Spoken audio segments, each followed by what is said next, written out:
One of our foundations, as we're building this foundation, this marathon, this impact of revival around the world, is gospel proclamation. Number one, I want you to know that Jesus is the only hope of the world that is dead in sin. And so, guys, there's a good truth. Go back and watch some of the videos 7 years ago. I wasn't looking this fly. But I've now got some people around me that tell me that smaller jackets and tighter pants is what's in.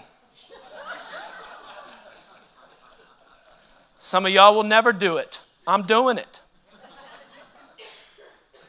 My dress might change. Our styles might change. Some of you guys don't like that the room's a little darker. One day it might be lighter. One day the drums might not be cool anymore. Peace. One day we might use hymns.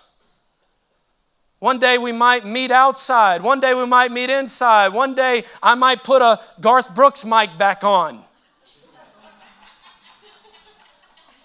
The hope of the world that is dead in sin is not a Garth Brooks mic.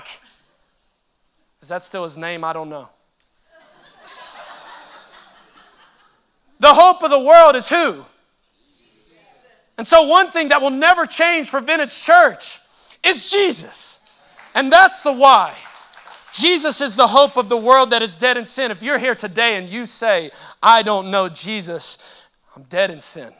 Let me offer to you, number two, that Jesus is the only way for the world to be saved in life. Jesus is the way, the truth, and the life.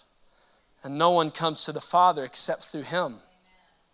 Anybody thankful in this time that no political party or political candidate is the way? Jesus is the way. Number three, Jesus is the only rock of the world that brings victory in glory. And so for those of us who know and love Jesus Christ, what happens? Life happens. Winds come, storms come, and so we don't just live like this. We don't just do whatever we want to. We have a foundation, and Jesus is that rock because he's given us assignment on this earth. Our life is not our own. This world is not our home. We have got an assignment all the way to glory, and Jesus has promised that once you're saved, you are always saved. Nothing will ever separate you from the glory of Jesus. And so he is our rock. He is our foundation. That's why, Vintage Church,